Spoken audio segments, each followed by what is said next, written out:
시작하기 전에 경제와 돈이 되는 미래 산업 이야기가 궁금하다면 구독 버튼을 눌러주시고 바로 시작하겠습니다. 전기요금과 가스요금이 당분간은 오르지 않을 것이라는 소식이 전해졌습니다. 많은 사람들이 안도의 한숨을 쉬었지만 경제를 조금 더 깊이 들여다보면 이 발표에는 단순히 국민 부담을 덜어주겠다는 의미만 담겨있는 것이 아닙니다. 오히려 지금 우리 경제가 어떤 상황에 놓여 있는지 보여주는 중요한 신호일 수도 있습니다. 최근 구윤철 경제부총리 겸 기획재정부 장관은 전기와 가스요금을 비롯한 주요 공공요금을 올해 하반기에는 동결하겠다는 방침을 밝혔습니다. 발표가 나오자 많은 사람들이 가장 먼저 생각한 것은 생활비였습니다. 여름철 에어컨 사용량이 늘어나고 겨울에는 난방비 부담이 커지는데 적어도 올해 하반기만큼은 요금 인상이 없다는 점에서 가게에는 분명 반가운 소식입니다. 하지만 여기서 한 가지 질문을 던져봐야 합니다. 정부는 왜 지금 공공요금을 동결했을까요? 전기요금을 올리면 한국전력의 적자를 줄일 수 있습니다.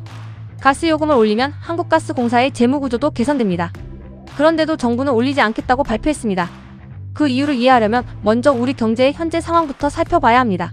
지금 우리나라 경제는 성장률이 높다고 보기 어렵습니다. 수출은 조금씩 회복되는 모습을 보이고 있지만 내수는 여전히 힘을 쓰지 못하고 있습니다. 자영업자들은 소비가 살아나지 않는다고 말하고 있고 직장인들은 물가는 계속 오르는데 월급은 체감상 그대로라고 이야기합니다. 여기에 높은 대출금리까지 이어지면서 많은 가게가 소비를 줄이고 있습니다. 정부 입장에서는 이런 상황에서 공공요금까지 올리게 되면 소비가 더 위축될 가능성이 커집니다. 경제는 결국 사람들이 돈을 써야 돌아갑니다. 사람들이 소비를 줄이면 기업 매출이 감소하고 기업은 투자를 줄이게 됩니다. 투자가 줄어들면 일자리가 감소하고 다시 소비가 줄어드는 악순환이 시작됩니다. 정부는 이런 악순환을 막기 위해 공공요금을 당분간 묶어주겠다는 선택을 한 것입니다. 하지만 이것이 정말 좋은 선택일까요?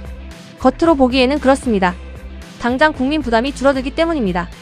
그러나 경제에는 항상 대가가 존재합니다. 어떤 문제를 해결하면 또 다른 문제가 생기기 마련입니다. 이번 발표 역시 마찬가지입니다. 전기요금을 올리지 않으면 가장 먼저 영향을 받는 곳은 바로 한국전력입니다.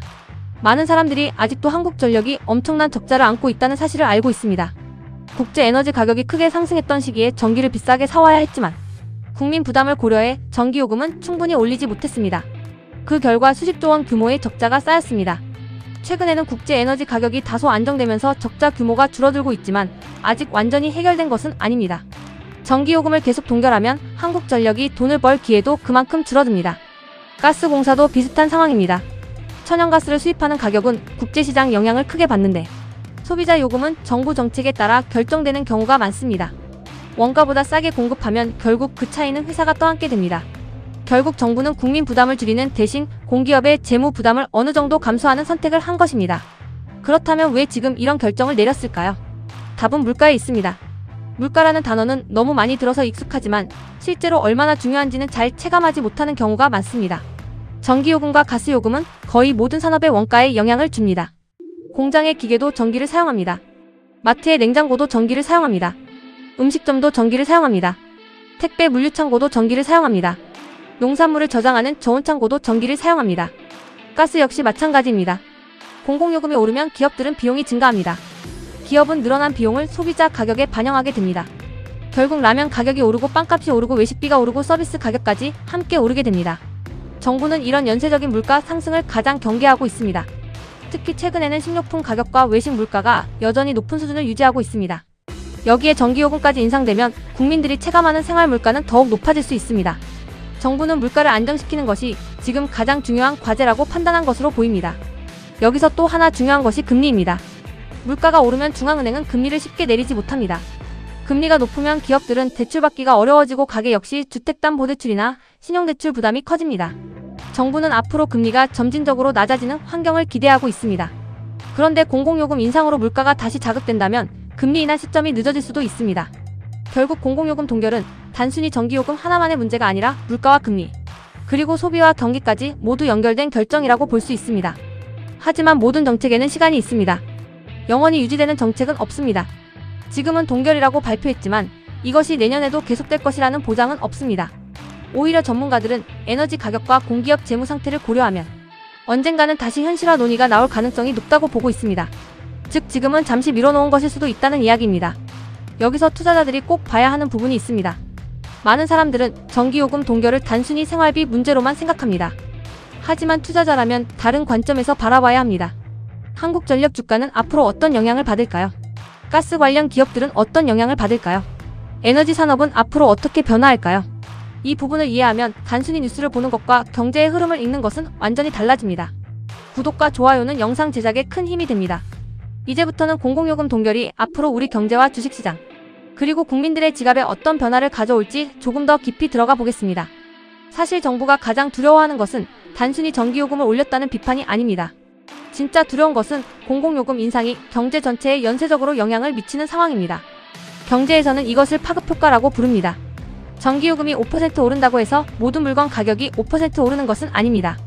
하지만 거의 모든 산업이 전기를 사용하기 때문에 조금씩 비용이 늘어나고 그 비용이 결국 소비자 가격으로 전가되는 경우가 많습니다. 예를 들어 빵집을 생각해 보겠습니다. 오븐은 하루 종일 돌아갑니다. 반죽을 만드는 기계도 전기를 사용합니다. 냉장고와 냉동고도 하루 24시간 작동합니다. 매장 조명과 에어컨도 전기를 사용합니다. 전기요금이 오르면 빵집 사장은 고민을 하게 됩니다. 가격을 올리지 않으면 수익이 줄어듭니다. 가격을 올리면 손님이 줄어들 수 있습니다. 하지만 대부분은 결국 가격을 조금씩 올리게 됩니다. 이 현상이 빵집 하나에서 끝나는 것이 아닙니다. 카페도 그렇고 식당도 그렇고 공장도 그렇고 택배회사도 그렇고 거의 모든 산업이 같은 고민을 하게 됩니다. 결국 소비자들은 어느 날 갑자기 모든 것이 조금씩 비싸졌다는 것을 체감하게 됩니다. 정부는 바로 이런 상황을 막기 위해 공공요금을 묶어둔 것입니다. 하지만 여기에는 또 다른 문제가 숨어 있습니다. 바로 미래의 부담입니다. 오늘 올리지 않은 요금이 사라지는 것은 아닙니다. 언젠가는 현실화해야 할 가능성이 큽니다. 오히려 너무 오래 미루면 나중에는 한 번에 더 크게 올려야 하는 상황이 올 수도 있습니다. 우리도 이미 이런 경험을 한 적이 있습니다. 몇 년 동안 요금을 억제하다가 국제 에너지 가격이 급등하면서 결국 큰 폭의 인상이 이어졌습니다. 당시 많은 사람들이 전기요금이 왜 이렇게 많이 오르냐고 놀랐습니다. 하지만 그 원인은 갑자기 생긴 것이 아니라 오랫동안 미뤄왔던 부담이 한꺼번에 나타난 결과였습니다. 이번에도 같은 일이 반복되지 않는다는 보장은 없습니다. 그래서 경제 전문가들은 이번 동결을 긍정적으로 보면서도 한편으로는 걱정하고 있습니다. 특히 한국전력의 재무 상태는 아직 완전히 정상화됐다고 보기 어렵습니다. 적자가 줄어들고 있다고는 하지만 아직도 막대한 부채를 안고 있습니다. 부채가 많다는 것은 이자를 계속 내야 한다는 뜻입니다. 이자가 늘어나면 투자할 돈이 줄어듭니다. 노후된 송전시설을 교체하거나 새로운 발전 설비를 만드는 데도 영향을 줄 수 있습니다. 전기는 우리 생활에서 없어서는 안 되는 필수제입니다. 만약 전력망 투자가 늦어진다면 앞으로 전력 수요가 늘어날 때 또 다른 문제가 생길 가능성도 있습니다. 최근에는 AI 산업이 빠르게 성장하고 있습니다. 데이터 센터 하나가 사용하는 전력은 엄청납니다. 전기차도 늘어나고 있습니다. 반도체 공장도 막대한 전력을 사용합니다. 우리나라가 AI와 반도체 강국을 유지하려면 안정적인 전력 공급은 선택이 아니라 필수입니다. 그런데 전기를 공급하는 회사가 계속 적자를 본다면 장기적으로는 국가 경쟁력에도 영향을 줄 수 있습니다. 바로 이 점이 정부가 앞으로 풀어야 할 숙제입니다. 국민 부담은 줄여야 합니다. 하지만 공기업도 정상적으로 운영되어야 합니다. 이 두 가지를 동시에 만족시키는 것은 결코 쉬운 일이 아닙니다. 그렇다면 앞으로 가장 가능성이 높은 시나리오는 무엇일까요? 첫 번째는 국제 에너지 가격이 계속 안정되는 경우입니다. 이 경우에는 정부도 비교적 여유를 가질 수 있습니다. 한국전력도 조금씩 실적을 회복할 수 있습니다. 국민들도 큰 부담 없이 시간을 벌 수 있습니다.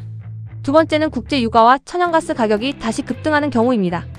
이 경우에는 상황이 완전히 달라집니다. 정부가 계속 동결 정책을 유지하기 어려워질 수 있습니다. 공기업의 부담이 너무 커지기 때문입니다. 세 번째는 경기가 예상보다 빠르게 회복되는 경우입니다. 경제가 살아나고 소비가 증가하면 정부도 공공요금을 조금씩 현실화할 가능성이 있습니다. 경기가 좋을 때는 국민들의 부담도 상대적으로 적기 때문입니다. 반대로 경기가 계속 침체된다면 동결 정책이 예상보다 길어질 수도 있습니다. 이처럼 공공요금은 단순히 전기와 가스의 문제가 아니라 경제 상황에 따라 계속 달라지는 정책입니다. 그래서 뉴스를 볼 때 단순히 전기요금이 안 오른다는 사실만 보는 것은 절반만 보는 것입니다. 그 뒤에 숨겨진 정부의 의도와 경제 흐름까지 함께 봐야 진짜 경제를 이해할 수 있습니다. 여기서 투자자들이 특히 관심 있게 봐야 할 것이 있습니다. 바로 인플레이션입니다. 인플레이션이 안정되면 금리 인하 가능성이 높아집니다. 금리가 내려가면 기업들은 투자를 늘릴 수 있습니다. 부동산 시장도 영향을 받을 수 있습니다. 주식시장도 유동성이 증가할 가능성이 있습니다. 그래서 이번 공공요금 동결은 단순히 생활비 뉴스가 아니라 앞으로의 금리 방향과 투자 시장에도 적지 않은 영향을 줄 수 있는 뉴스인 것입니다. 많은 사람들이 뉴스 제목만 보고 지나갑니다. 하지만 진짜 돈을 버는 사람들은 뉴스 한 줄에서 경제 전체의 흐름을 읽습니다. 왜 정부는 지금 이런 결정을 했는지, 왜 지금 물가를 잡으려고 하는지, 왜 소비를 살리려 하는지, 이 질문을 계속 던지는 사람이 결국 경제를 먼저 읽게 됩니다. 구독과 좋아요는 영상 제작에 큰 힘이 됩니다. 지금까지의 내용을 보면 정부가 국민을 위해 좋은 정책을 내놓은 것처럼 보일 수도 있습니다. 하지만 앞으로 남은 과제는 결코 가볍지 않습니다. 다음 이야기에서는 이번 결정이 한국전력과 가스공사, 에너지산업, 그리고 우리 투자자들에게 어떤 기회와 위험을 만들어낼지 더욱 깊이 분석해보겠습니다. 하지만 여기서 정말 중요한 질문이 하나 남아있습니다. 정부는 하반기만 동결한다고 발표했습니다. 왜 굳이 하반기일까요? 왜 내년까지 동결한다고 말하지 않았을까요? 이 표현 속에는 앞으로의 경제 상황을 지켜보겠다는 의미가 담겨 있습니다. 경제는 살아있는 생물과 같습니다. 예상대로 흘러가지 않는 경우가 훨씬 많습니다. 국제유가가 갑자기 오를 수도 있고 중동 지역의 지정학적 갈등이 커질 수도 있습니다. 천연가스 공급에 문제가 생길 수도 있습니다. 환율이 급등할 수도 있습니다. 이런 변수들이 하나만 발생해도 에너지 가격은 크게 흔들릴 수 있습니다. 정부는 지금 당장 모든 것을 약속할 수는 없습니다. 그래서 하반기 동결이라는 표현을 사용한 것입니다. 이 말은 다시 말하면 내년에는 상황이 달라질 수도 있다는 뜻이기도 합니다. 그렇다면 우리 국민들은 어떻게 준비해야 할까요? 첫 번째는 지금의 요금이 영원히 유지될 것이라고 생각하지 않는 것입니다. 전기요금과 가스요금은 결국 원가를 완전히 무시할 수 없습니다. 발전소를 운영하는 비용도 들어가고 송전망을 유지하는 비용도 들어갑니다. 신재생 에너지 투자도 계속 이루어져야 합니다. 노후시설도 교체해야 합니다. 이 모든 비용을 계속 정부가 대신 부담하기는 어렵습니다. 결국 언젠가는 소비자가 일정 부분 부담해야 하는 시점이 찾아올 가능성이 큽니다. 두 번째는 에너지 절약이 앞으로 더 중요해질 수 있다는 점입니다. 예전에는 전기를 아끼는 것이 단순히 절약의 의미였다면 이제는 생활비 관리의 핵심이 되고 있습니다. 고효율 가전제품이 계속 인기를 끄는 이유도 여기에 있습니다. LED 조명이 빠르게 보급된 것도 같은 이유입니다. 전기차와 태양광에 대한 관심이 높아지는 것도 결국 에너지 비용을 줄이기 위한 움직임입니다. 앞으로는 에너지를 얼마나 효율적으로 사용하는지가 가게의 경쟁력이 될 수도 있습니다. 기업들도 마찬가지입니다. 전기를 많이 사용하는 기업일수록 에너지 효율 개선에 투자하고 있습니다. 공장의 설비를 바꾸고 AI를 활용해 전력 사용량을 줄이며 스마트 팩토리를 구축하는 이유도 결국 비용을 줄이기 위해서입니다. 결국 에너지 가격은 기업의 경쟁력과도 직결됩니다. 이번 공공요금 동결은 이런 변화의 속도를 잠시 늦춰주는 역할을 할 수는 있지만 방향 자체를 바꾸지는 못합니다. 세계는 이미 에너지 효율 경쟁에 들어갔습니다. 또 하나 주목해야 할 것은 정부의 재정입니다. 많은 사람들이 공공요금을 동결하면 정부가 돈을 쓰지 않는다고 생각합니다. 하지만 꼭 그렇지는 않습니다. 공기업의 부담이 커지면 결국 정부가 지원해야 하는 상황이 생길 수도 있습니다. 그 돈은 어디에서 나올까요? 결국 세금입니다. 직접 전기요금을 올리는 대신 다른 형태로 국민이 부담하게 될 가능성도 있는 것입니다. 그래서 경제에서는 공짜 점심은 없다는 말을 자주 합니다. 당장은 부담이 줄어든 것처럼 보여도 결국 누군가는 그 비용을 부담해야 합니다. 이것이 경제의 기본 원리입니다. 그렇다고 이번 정책이 잘못됐다는 뜻은 아닙니다. 지금처럼 소비가 위축되고 경기 회복이 중요한 시기에는 공공요금 동결이 충분히 의미 있는 정책이 될 수 있습니다. 다만 이 정책은 시간을 버는 정책이지 문제를 완전히 해결하는 정책은 아니라는 점을 이해해야 합니다. 이제 투자자의 입장에서 생각해 보겠습니다. 앞으로 가장 주목해야 할 것은 세 가지입니다. 첫 번째는 국제유가입니다. 국제유가가 다시 상승하기 시작하면 전기와 가스요금 인상 가능성이 높아질 수 있습니다. 두 번째는 환율입니다. 우리나라는 에너지를 대부분 수입합니다. 달러 가치가 강해지면 같은 에너지를 사더라도 더 많은 돈을 지불해야 합니다. 환율 역시 공공요금에 영향을 주는 중요한 변수입니다. 세 번째는 한국전력과 한국가스공사의 실적입니다. 이들 기업의 적자가 얼마나 빠르게 줄어드는지를 보면 앞으로 정부의 요금 정책 방향도 어느 정도 예상할 수 있습니다. 이 세 가지를 꾸준히 확인하는 사람이라면 앞으로의 경제 흐름을 조금 더 빨리 읽을 수 있을 것입니다. 결국 이번 뉴스의 핵심은 단순히 전기요금이 오르지 않는다는 것이 아닙니다. 정부가 지금 가장 중요하게 생각하는 것이 무엇인지 보여주는 신호라는 점입니다. 그 신호는 바로 물가 안정입니다. 물가를 잡아야 소비가 살아나고 소비가 살아나야 기업이 투자하며 기업이 투자해야 일자리가 늘어나고 경제가 다시 성장할 수 있습니다. 정부는 지금 그 첫 단추를 공공요금 동결이라는 카드로 끼운 것입니다. 이 카드가 성공할지 아니면 나중에 더 큰 부담으로 돌아올지는 앞으로의 국제 에너지 가격과 경기 회복 속도에 달려 있습니다. 그래서 우리는 앞으로도 전기요금과 가스요금 관련 뉴스를 단순한 생활 정보가 아니라 대한민국 경제의 방향을 보여주는 중요한 신호로 바라봐야 합니다. 앞으로도 이런 경제 뉴스 하나하나를 쉽게 풀어드리고 그 속에 숨겨진 돈의 흐름과 미래 산업의 기회를 누구보다 빠르게 전해드리겠습니다. 경제는 어려운 것이 아닙니다. 조금만 관심을 가지면 세상의 흐름이 보이기 시작하고 세상의 흐름이 보이면 돈이 어디로 움직이는지도 보이기 시작합니다. 앞으로도 가장 빠르고 가장 깊이 있는 경제 분석으로 여러분과 함께 하겠습니다. 구독과 좋아요는 영상 제작에 정말 큰 힘이 됩니다. 경제와 돈이 되는 미래 산업 이야기를 가장 빠르게 받아보고 싶으시다면 지금 바로 구독 버튼을 눌러주시고 알림 설정까지 해주시기 바랍니다. 다음 영상에서는 더욱 흥미롭고 돈이 되는 이야기로 찾아뵙겠습니다. 시청해주셔서 감사합니다.